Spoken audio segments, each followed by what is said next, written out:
on building sustainable wealth. A round of applause, please, as she comes forward to give us her speech. Please, thank you so much for making it here. We appreciate you. Thank you. Can we see the applause? Yes, thank you so much. I really want to start, Excellencies, distinguished ladies and gentlemen, by saying that my brother, Dr. Doyin Salami, has made sure that my return on investing in this trip, I've already made it many times. So I want to thank you for all that I've learned from you. But I really just want to say that it's really an honor and privilege to be here to celebrate the second anniversary of First Germ with all of you.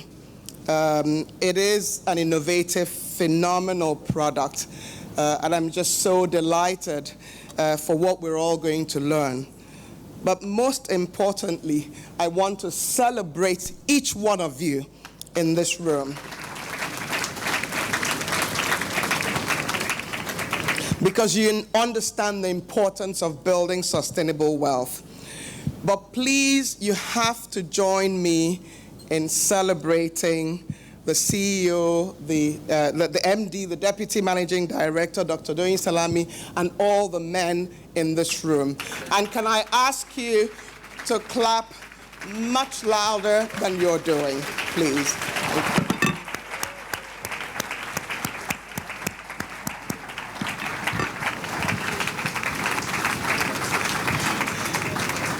I ask you to join me in celebrating the men in this room because I think that they recognize that the economic foundation of Nigeria's future is women and the leaders in this room. And that's why what I'm going to share with you, I have titled that women are the economic foundation of the future of our nation. I think it's always important to start these kinds of sessions giving an overview of the global economy, which is what I see when I do my day-to-day business. So I will start with that. I would also like to then make a case that indeed women are the economic powerhouse of society today. And then I will, maybe not as optimistic as my brother, Dr. Doyin Salami, talk about where I sit and how I see Nigeria's competitiveness. But the other side of the coin is that I think there are challenges, but those challenges are opportunities for all of us in this room. So let me start with the global economy. Over the next 3 years, it's going to average about 3%. This is fragile, and it doesn't matter that it's been 10 years since the global financial crisis. Even the US, that seems to have been experiencing reasonable growth, is under some threat because of what I call a fractured political system, but also because of all the geopolitical risks, most of it evident in the trade wars or trade tensions that we're beginning to see. And you would have seen that it's not just our stock markets that's been doing poorly, that the US bellwether stocks have also declined significantly, many of them giving back all the gains that they made this year. The European Union, it remains, of course, under threat.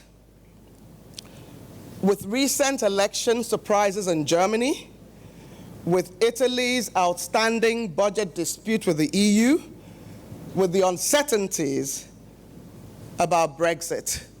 Deal, no deal, deal, deal, you know. Even for emerging market economies, and particularly African countries, we are beginning to struggle with financing conditions. We're worrying about debt burdens. We're worrying about the strong dollar, about weak commodity prices. But for me, the greatest challenge that we face today, or the greatest challenges we face today, are not any of these. I believe it's extreme poverty, it's inequality, it's climate change, it's populism, it's anti-globalization, and the extremist sentiments that we see around the world, in our country, around the world. I don't believe that it will be possible to build sustainable wealth without tackling these challenges with a strong sense of urgency. And I do believe that one way to do it is to broaden economic participation. And of course, the quickest way to broaden economic participation is to close the gender gap. Indeed, in May this year, we published at the World Bank the results of a study that we called Unrealized Potential, the High Cost of Gender. We studied 141 countries together, and we found that the world is losing $160 trillion. I didn't say billion, $160 trillion of wealth because of the differences in lifetime earnings between women and men. Wealth, of course, means the asset base that enables countries to produce income or GDP. McKinsey similarly found that if we close the gender gap, that we could add another 28 trillion to global GDP. And who knows what global GDP is? Dr. Doyin Salami, you're not allowed to answer. Who can tell me? Who can take a guess?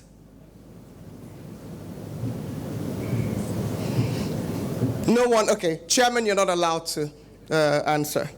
It's 80 trillion. So this is almost a third of what we can do and add to the economy if we focus on closing the gender gap. Women control $20 trillion of global spending, and they influence 80% of buying decisions. CARE International estimates that companies in the top quartile for gender diversity are 15% more likely to have financial returns above the national industry average. So well done, First Bank. They're also, if you have a number of women in senior management or on the board, able to earn 8 to 13 basis points higher on their return on assets than other entities that don't. So please permit me to say, as I always say, that the institution that I work for, the World Bank Group, walks that talk. And the credit goes to the president of the World Bank, Jim Kim. We've got 48% of the leadership of the World Bank Group as women. And they're not in, functions that people don't quite understand. The CEO of the World Bank is a woman. The COO, the Chief Operating Officer of the private sector arm, IFC, is a woman. The General Counsel is a woman. The Corporate Secretary is a woman. The incoming Chief Economist is a woman. And of course, I'm honored to serve the bank the World Bank as its treasurer. We also sponsor a variety of initiatives. And when I was thinking about what I would share, it was hard for me because there is a lot that we do at the World Bank to try and make sure that we unleash this economic power that women represent for us all over the world. And I'm so delighted that Eme Essien, and Eme, please stand up. Our country manager for IFC is here because she has been at the forefront of making sure that the programs where we focus on women in this country are also, that this country benefits from the programs where we focus on women. So many of you are aware that we have a Women Entrepreneurs Finance Initiative, which was started in 2017, and it's sponsored by us and 14 governments and other multilateral agencies. It provides grants, interest-free, of course, that's why they're called grants, to support women-led businesses and to work with governments to eliminate legal and regulatory barriers that stifle female entrepreneurs. Earlier this week, MASCN and her colleagues launched We Connect, a supply chain finance initiative that is aimed to promote market access opportunity for women entrepreneurs in Asia, in Latin America, and in sub-Saharan Africa. So watch that space, because that's clearly an opportunity for you to think about. I'll give another example. In Egypt, we have a $300 million project that promotes innovation for inclusive financial access project in Egypt that helps channel venture capital to startups and macro enterprises that focus on women and the youth. Since 2014, that project has generated 273,000 jobs. It has 150,000 clients, 64,000 of them are women. We do a lot of things to focus on health, and I will talk about why I think that's important. We focus on education, and one of our big projects in Nigeria is a project that's focused on returning girls and teachers to schools in the Northeast. Even what we do in World Bank Treasury focuses on how we can empower investors to think about this economic opportunity that World Bank, that women represent. And so we do gender bonds, and this year we did a $1 billion Canadian dollar bond, really focusing on encouraging everyone to see the opportunity that women represent. So the private sector is on that bandwagon. I believe, though, that our nation even has greater need to take advantage of the transformational benefits that leveraging women represents. First, our country is now home to the highest number of people who live on less than $2 a day. $1.90 a day is the definition of extreme poverty. I know, and I saw in the papers that it was disputed, talked about, that Brookings Institute estimates that Nigeria has 87 million people living in extreme poverty. And of course, we overtook India, which has 72 million people in the same position. In terms of commitment to inequality, Oxfam ranks us 157 out of 157 countries. So, like Dr. Salami implied, I really just want to put it simply, that our nation is making the rich richer, and we have to make the nation work for the poor and make the poor also rich. It's okay if we're all rich.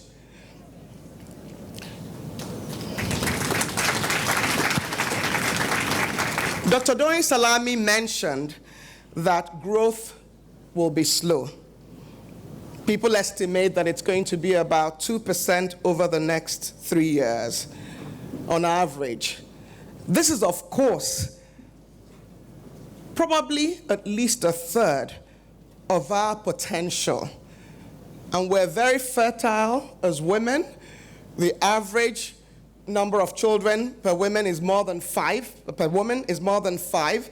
And so this is not even able to cover our population growth.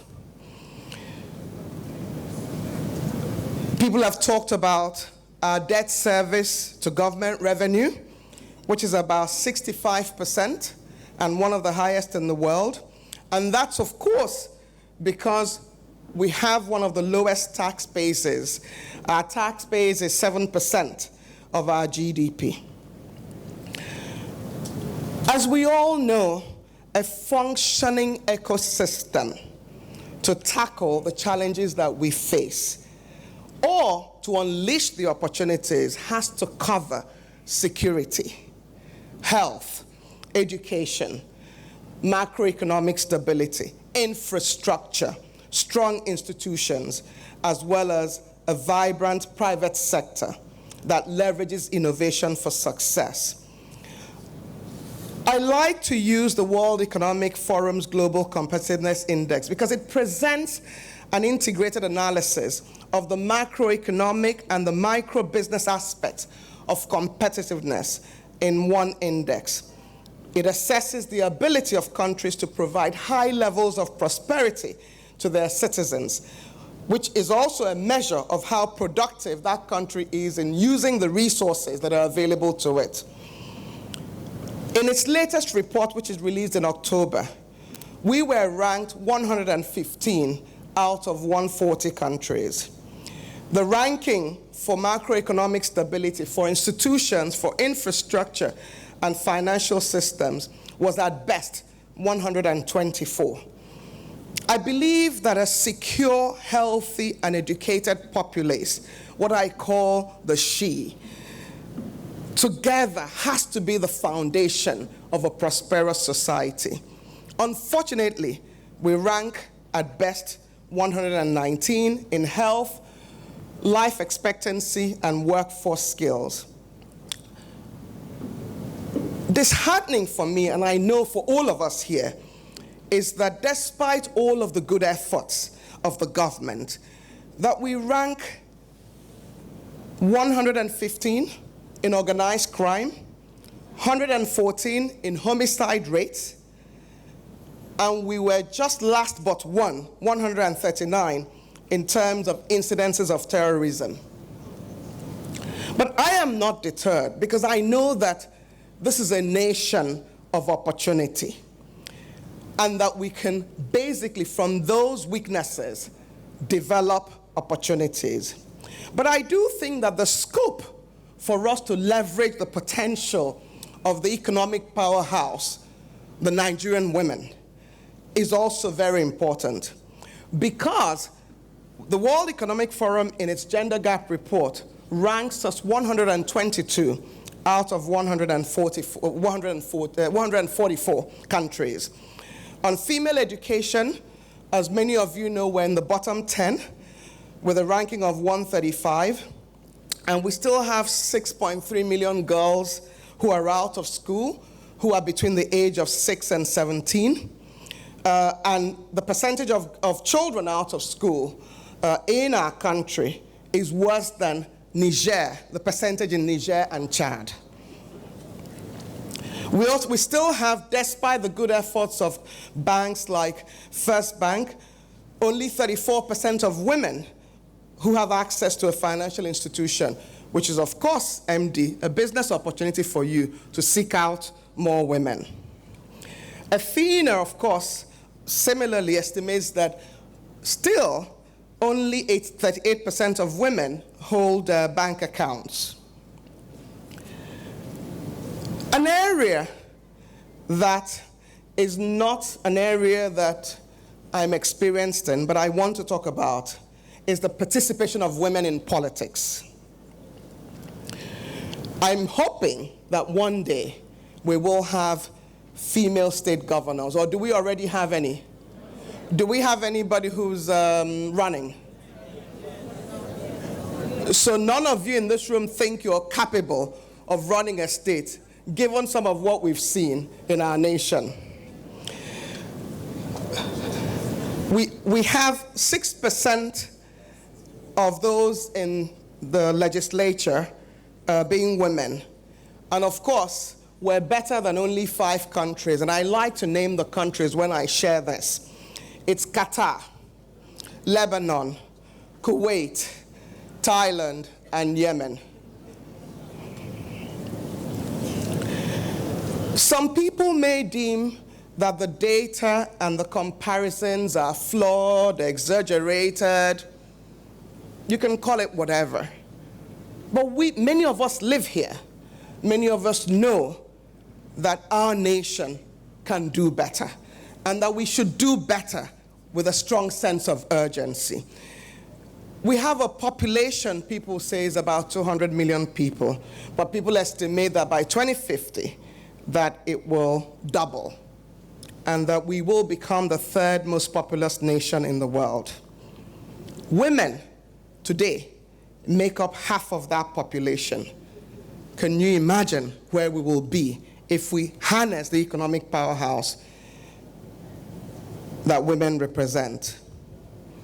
And this is, for me, important because Nigerian women are intelligent, they're enterprising, they're hardworking, they're resilient, they're tenacious.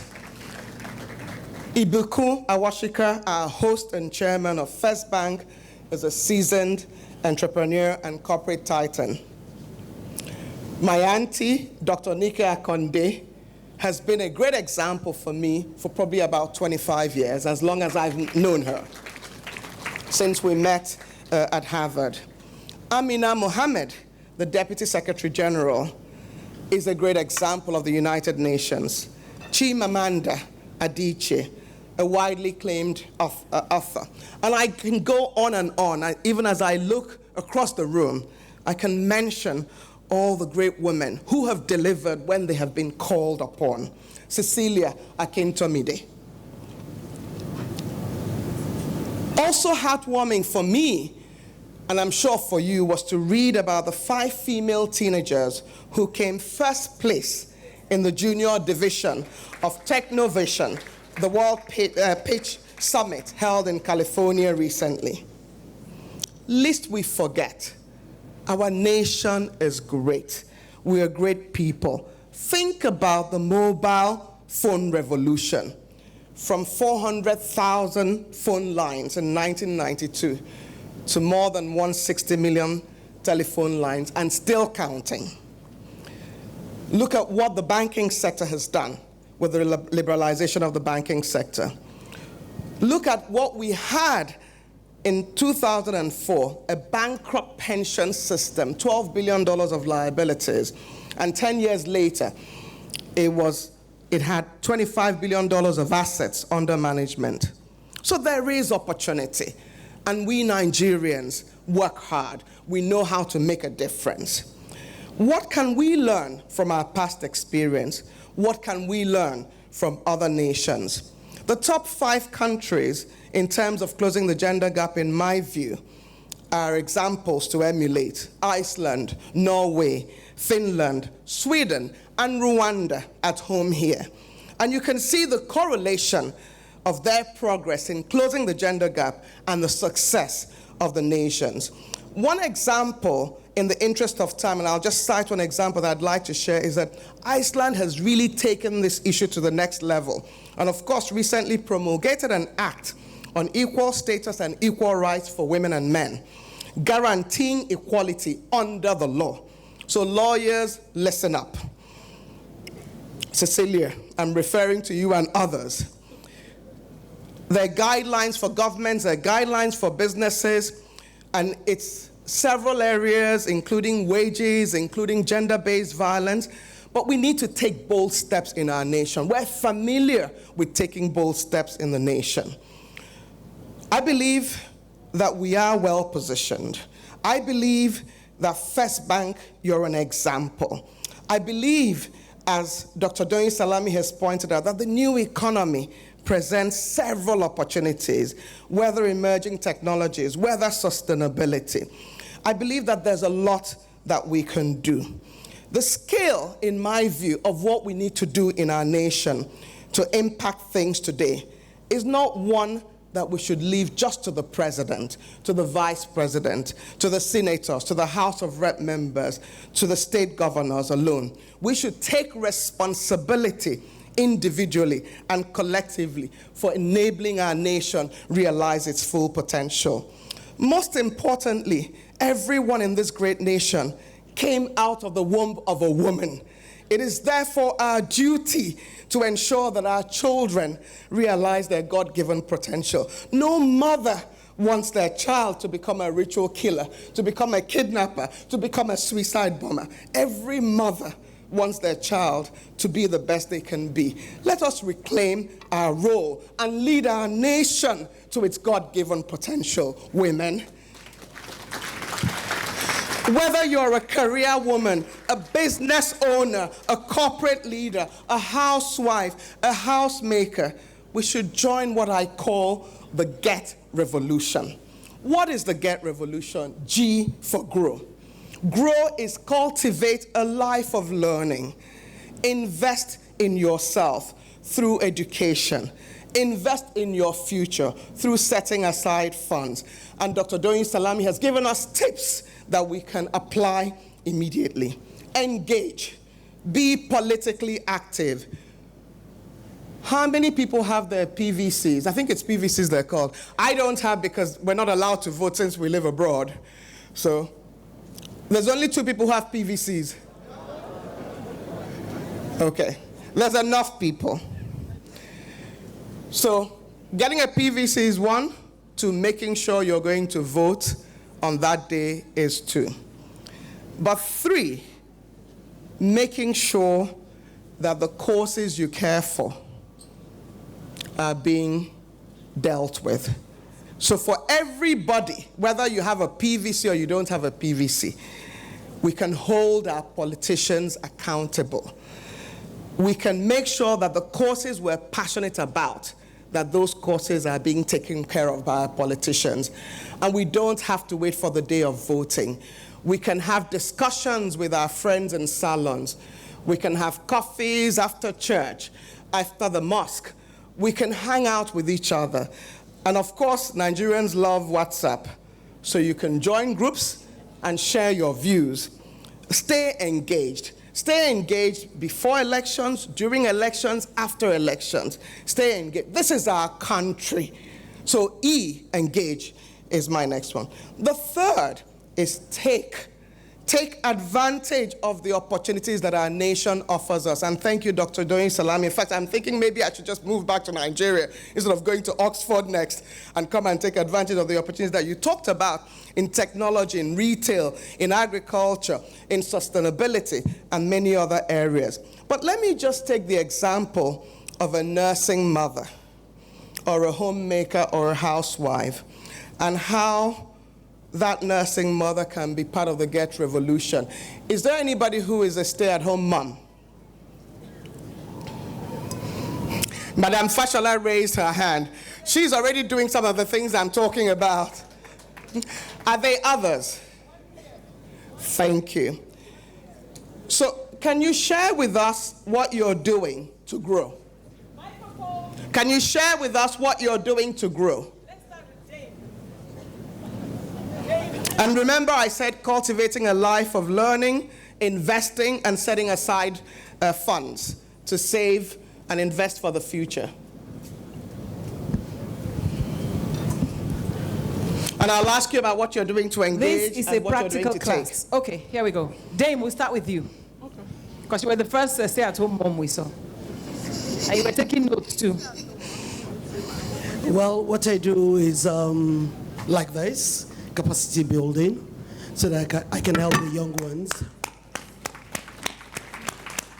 I have an NGO for the youth, so I always try as much as possible to inculcate values and education, help them with scholarship and all that. So this is how I build my own, develop myself. I invest in myself with attending seminars and conferences like this. And then I do have a business, and I was joking about it here. I said it's got to do with charity. It's not profitable, Dr. Doyin Salami. My business is not profitable. I have been advised several... So you have to make it profitable. Yes, I have to make it profitable now. Maybe I'm selling to the wrong people. So I have to use all that I got here today. This is the second time. Yes, bad pricing and wrong target. So that's all I do. And helping my family. Can we take 2 more? Absolutely. Okay, yes. We have one stay-at-home mom here with the golden hair. Come forward, please, so we can see you. Just to the aisle, so that they can... Very quickly, please. Thank you. Thank you. Thank you, Mom. All right. Thank you, everyone. I'm honored to be here. My name is Clara, and I'm a stay-at-home mom. And, yeah. I recently gave up my job to be with my 3 lovely kids. And while I'm doing that, I also have a business. And recently, I reconsidered part of my business, which is employability training, employability skills for our young people. And I've decided to make that a free offer to any youth organization or any church organization. Oh, wow. Engaging, I haven't been in the country for some years, but when I returned and I realized that I'm not exercising my rights as a full citizen of Nigeria in voting, so I've got my PVC and I'm ready to vote. Taking advantage of course, I've listened to a lot of things. I've realized actually that I spend most of my money on food. So I can be spending and also be making money out of feeding. So I'm already thinking what to do around the food area, and maybe I'll take advantage of that. Thank you very much. Thank you. Hello, everyone. My name is Lillian. I'm a full-time house mom. I've been doing it. I have 3 kids. I've never worked anywhere, but I engage. I read a lot. I do online business, and I also like to learn on YouTube, flower arrangement, anything good. I always like to put my head there. I've never worked anywhere, and I'm not planning to work anywhere, but I always engage myself. I learn every day, and I enjoy what I'm doing. Thank you. Thank you, Mom. See, stay at home, Mom. She's so slim. I thought they just eat and get fat. Okay. Thank you, Your Excellency, Mrs. Fashola, for leading us off. Stay-at-home moms are my heroines, and that's why I always use them as the example. Because first of all, you're doing the most important job on earth, which is to bring up the future generation, to bring up the future leaders of our nation.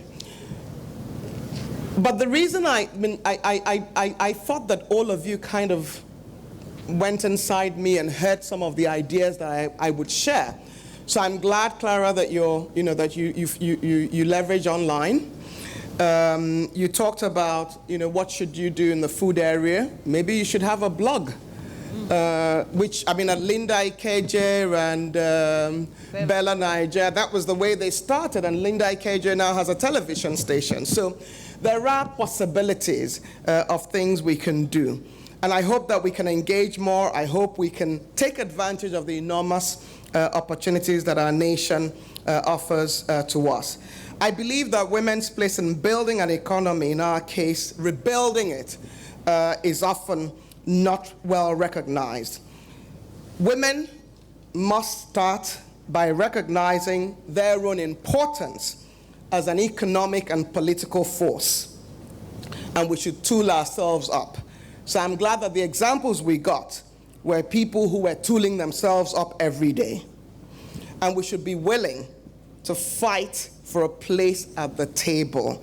We are the leaders of this nation because every person came out of a woman's womb. We are, first of all, leaders. Of course, our government should continue to work on creating an enabling environment, whether it be in education, in health, in the business environment. Corporates should take the example of First Bank and essentially walk that talk in every sense of the word. And MD, well done to you and your team. Deputy MD, this is an amazing program. And I pray that your business will grow from strength to strength because of what you're doing for women. So permit me to end by saying our nation needs each and every one of us. So please join the Get Revolution. Thank you.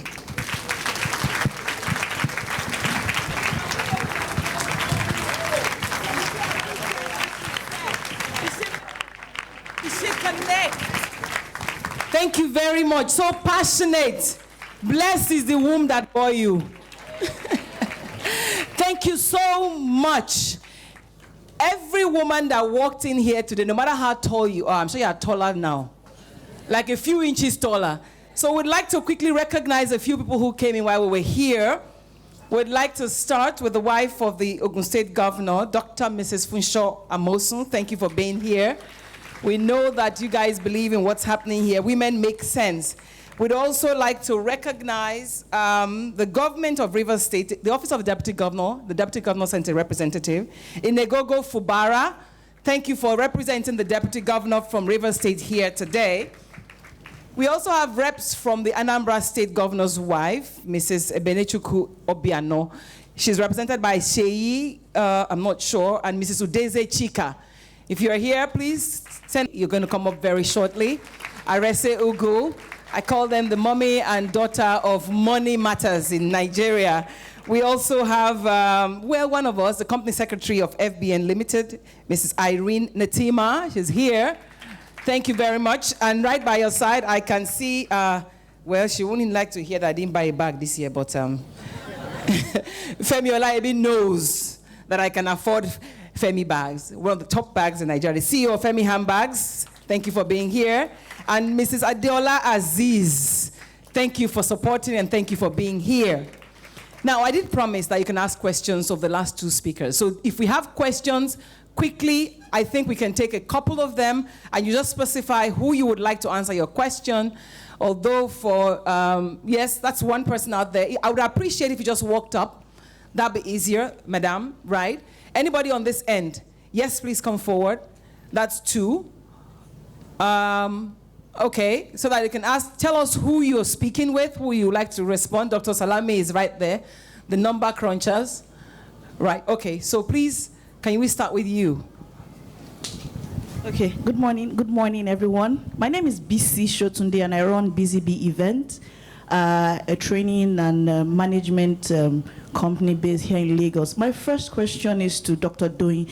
You have mentioned the opportunities in the country with regards to trade, and the other sectors. Now, I represent the event management and entertainment industry.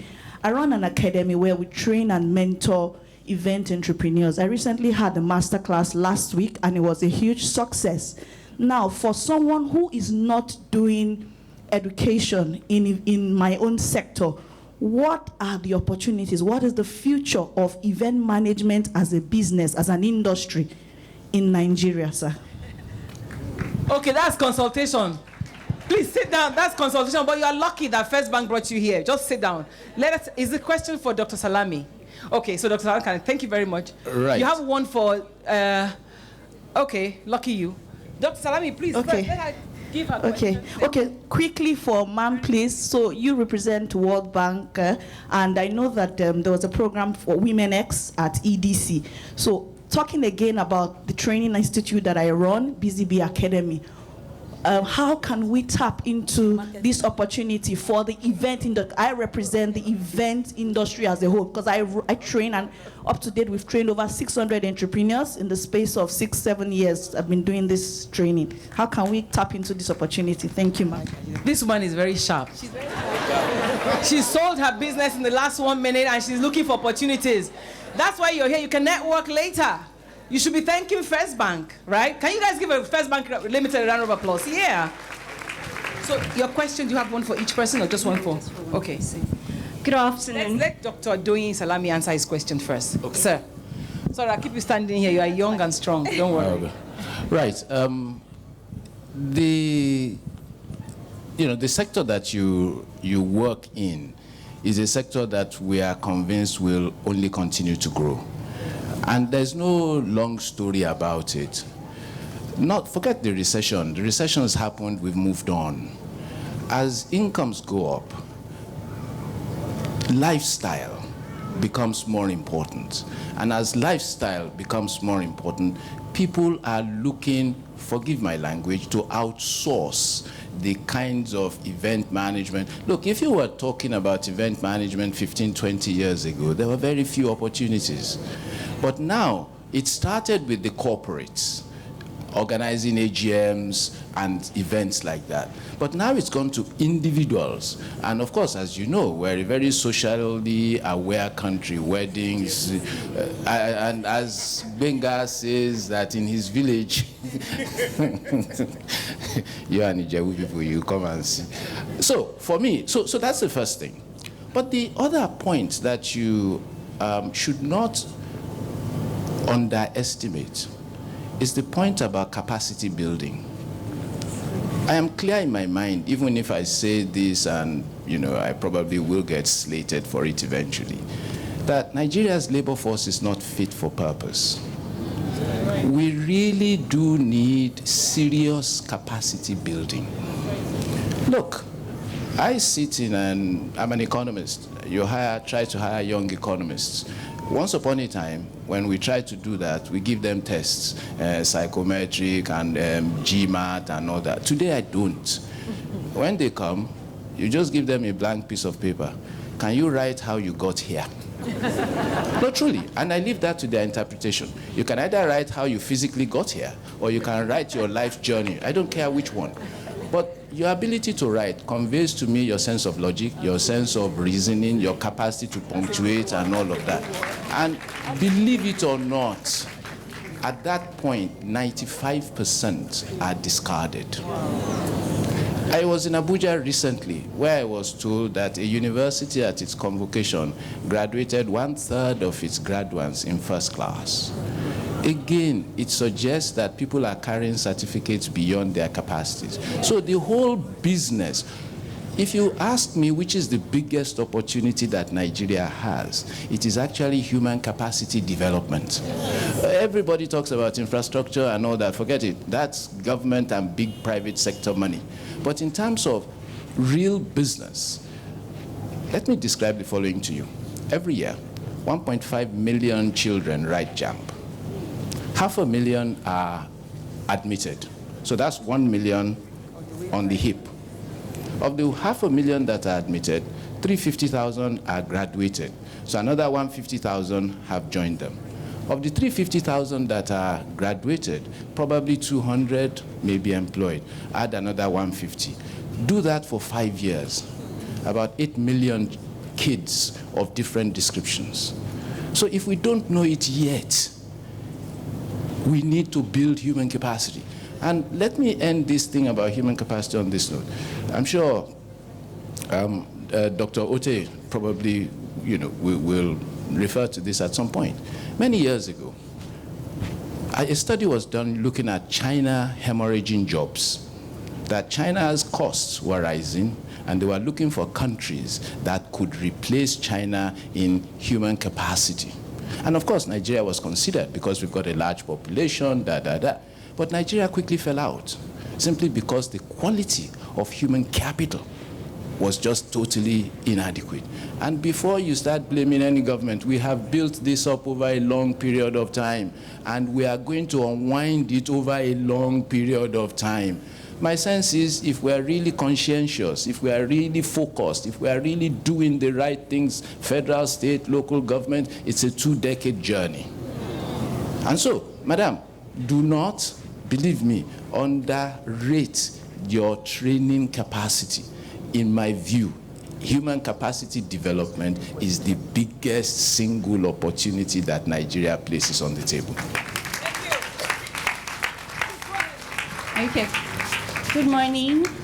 My question is directed to the madam. I'd like to find out, Mrs. Oteh, I'd like to find out, and I believe I'm speaking on behalf of a lot of people like me who do the 8 to 5, which in Lagos we usually call 5 to 10 p.m. I believe that a lot of us have ideas and businesses that we would like to do, but because we are locked up in offices, we really cannot do much. Is there anything you can do for us? We need help. We want to come out, but we really do need help. So, I wonder, how did you get out of your 8 to 5 to get here? You snuck out of work, huh? I'm sorry we can't take more questions, but if you are in the First Gem community, you will have emails. Your emails are there, questions will be there, and they will answer your questions. Ma'am, please go ahead. I just wanted to echo what Dr.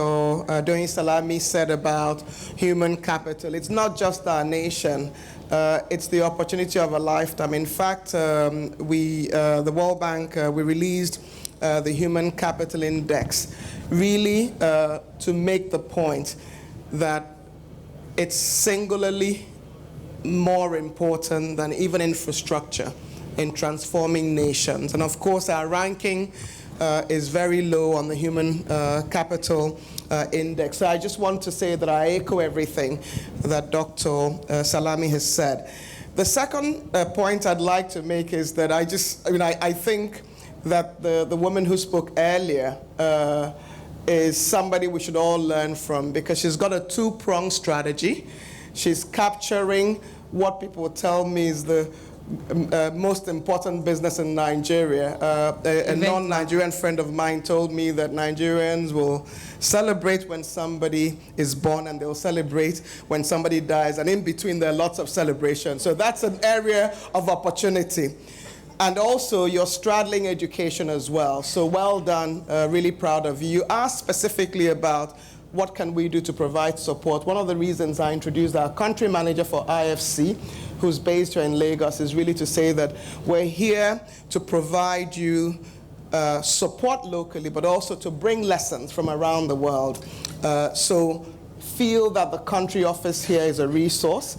We're lucky to have a woman who's extremely experienced and who cares for the nation, who's also Nigerian. So it's really up to you to tap into the opportunity. And there are many ways you can reach out to the IFC, and I would suggest politely through First Bank, since First Bank gave us this opportunity. The second question around what can be done for... the 8 to 10s. Yes. Or the 5 a.m. to 10 p.m. Well, all I can do is say that I was a 5 to 10. From 85 to 87, I lived in Anthony Village. I would leave home at 5 in the morning, and I would get back home at 10. So the possibilities of what you can do with your life, if I'm an example, are enormous. But some of what I did was that I didn't stay in traffic. I went to the Oteh Institute, I learned German. I went to the French, the Alliance Française, I learned French. And I'm really bad with languages, so I needed much more of a hand up than most other people. And it served me well in my future career. And my big sister, Ebichi Akinsoya, who's sitting with me here, we used to take turns as to who was managing what at home, just to permit us to grow in our lives when we lived together in the mid 80s. So I think that Nigerians are resilient, and there's a lot you can do. And of course, you're here, so that shows that you know that this is an important part of who you become. Lifelong learning. That's who. Nobody can. I mean, nothing is more important than making sure that you're growing and learning and making sure that you create those opportunities. Even if you sit in your office, the opportunities after work, you can sit in your office and read. There's a lot. I mean, what we didn't have in the 80s, you have today. You can, the whole world is at your fingertips because of internet. We didn't have that in the 80s. So I hope that I encourage you by giving an example of myself. Thank you. Thank you very much. Thank you very much, Ms. Arunma Oteh. You can't give an excuse. 8 to 5, learn French, go online, learn something. But we must move on. I appreciate all the questions, but we must go on to the plenary.